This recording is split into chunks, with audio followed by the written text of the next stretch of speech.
our time. Hello and welcome back to another Pony Mag video. Today I am going to be in my kitchen because I am making a little surprise for all of my colleagues and friends at Team Pony. And so today we are going to be making a horseshoe shaped carrot cake. So if you want to find out how to make it, come along with me and we will make it together. Here is just a quick overview of all of the ingredients that you'll need to make the cake. You can find a list of all the ingredients you'll need in the description box below. I like to start by getting all of the equipment out that I will need for baking, so I've got everything out on the side here.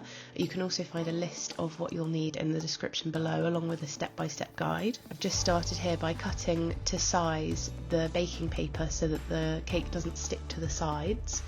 So I'm just cutting some strips of baking paper to make sure it all fits, but as you can see it's quite fiddly, so there's probably a better way of doing this, so feel free to adapt. So I've started here by weighing out the carrots that I'm then going to take off to grate. So then I take my grater and start to grate the carrots until I've got 250 grams in the bowl. This bit can be quite time consuming and make your arm ache a bit, so if you've got a friend that you're making the cake with, get them involved with some grating. The next step is to measure out the oil and pour that into the bowl, and then I'm adding the eggs into the oil as well.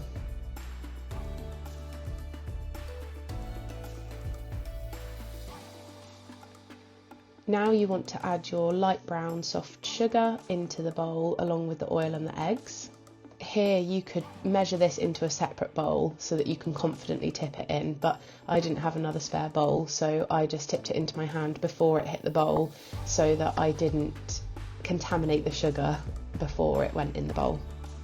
You want to make sure to mix up the sugar, oil and eggs really well before then adding in your carrot and orange. Now you want to zest your orange, and a top tip here is that you don't want to grate too hard because you don't want the white pith into this because it makes it quite bitter tasting, so you just want the very top layer of the zest. And don't forget to scrape out the inside of the grater because a lot of the zest likes to hide in there.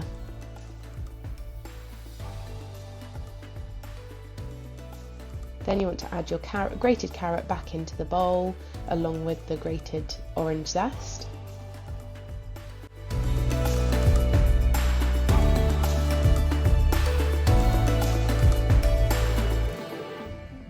We've decided to just add raisins in today, but you could add walnuts as well if you wanted to.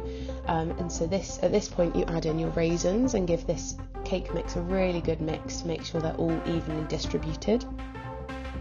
I've also added a few extra grams of raisins here because I really like the taste, and also because we're not adding walnuts you can afford to add a few extra, but I wouldn't go crazy on adding too many more because otherwise it'll change the cake mixture a bit too much.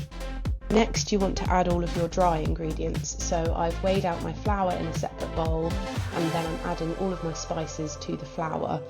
This is to make sure that when they hit the wet ingredients you don't get little pockets of dry because the flour likes to not mix very well. So if you add all of your dry ingredients into one bowl then they more easily mix in with the wet ingredients. Here I'm using a whole nutmeg so it needs a bit of grating, but feel free to add pre-ground nutmeg.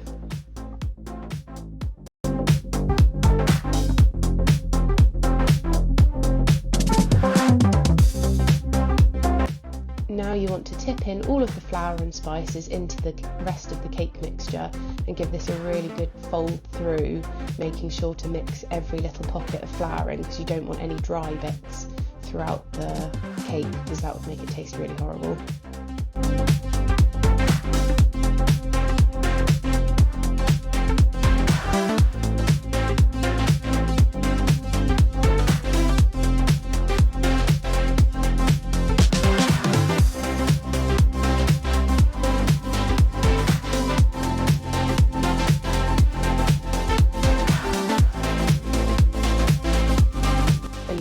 Cake tin, and then I used a ladle to pour in the cake mixture just because I needed to get it right into the corners, but you could just tip the bowl in if you were feeling brave, but I wanted to make sure to get the shape right with this tin because it's a horseshoe shape.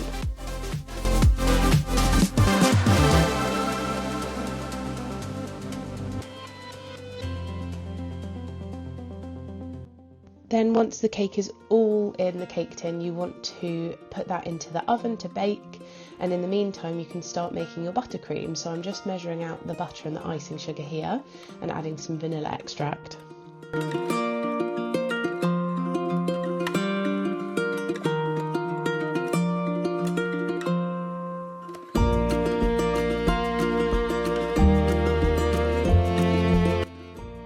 Next, you want to give this a really good mix with the electric hand whisk so that it forms a nice buttercream.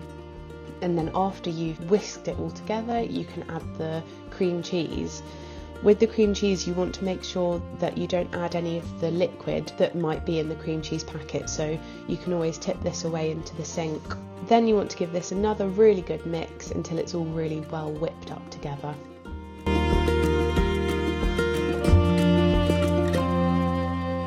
At this point, you'll want to get 2 small bowls and take out a big tablespoon into each bowl of the buttercream so that you can colour this orange and green. So you can do this to whatever strength you like, but you just add some of the food colouring into each bowl and then mix them together, and then you can always add more depending on what colour you would like the strength to be. As you can see, I wanted this to be a bit more of a stronger green rather than a pastel, so I've added a bit more.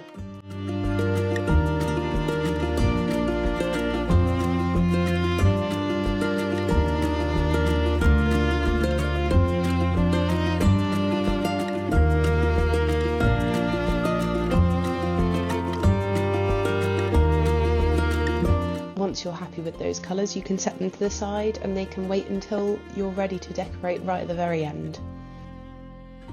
You want to assemble the piping bag for the plain buttercream. So the easiest way to do this is to get your piping bag with the nozzle and put it over a mug and then spoon the mixture in, and this is so that it doesn't stick to the sides and so that you don't get your hands all covered in buttercream.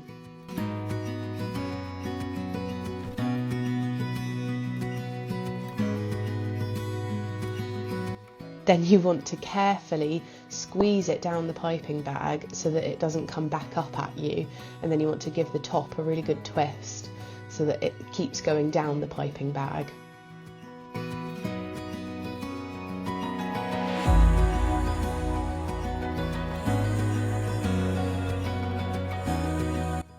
Once your cake has baked and fully cooled, then it will be ready to ice. So you can get this out of the oven and get it out of the tin and leave it to cool. I left mine to cool for a good couple of hours so that it didn't have any warmth left on it. And then you can get to decorating.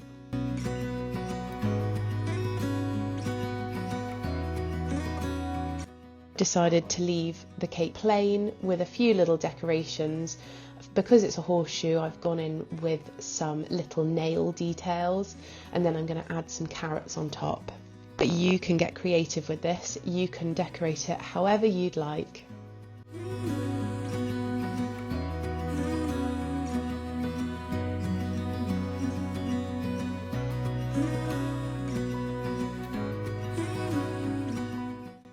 To decorate the carrots, I put on a straight nozzle, so it was like a slit nozzle, and I piped and held it down for longer at the top and then dragged it down at the bottom. You could really easily do this with just the back of a spoon or the handle of a spoon and just take some of the icing and spread it onto the cake. I did the same for the carrot tops. I just took a piping bag and cut the very tip of the icing bag off so that it was a really small hole, and then I could just really delicately do the carrot tops. But equally you could just do this with maybe a fork. If you dipped that into the icing, it would pick up enough, but there's plenty of ways to get around it if you don't have an icing bag.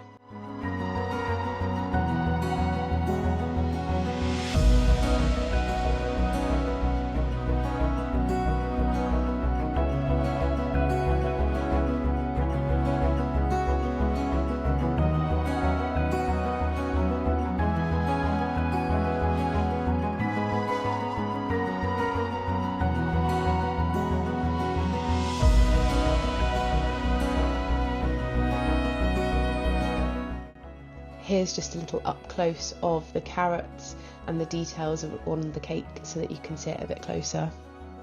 So this is the finished cake. I really enjoyed making this and it was really fun and a really nice way to celebrate my horsey friends with a cake that both has horsey elements in a horseshoe shape and carrot cakes, because all of our horses love carrots, but a little treat that we got to enjoy. Okay, so this is the finished cake, so let's take it into the office and see what they think. Good morning, guys! I've made a cake! Oh my God! That looks amazing! What a good day! We are off to enjoy our cake now, so we'll see you in the next video. Cheers!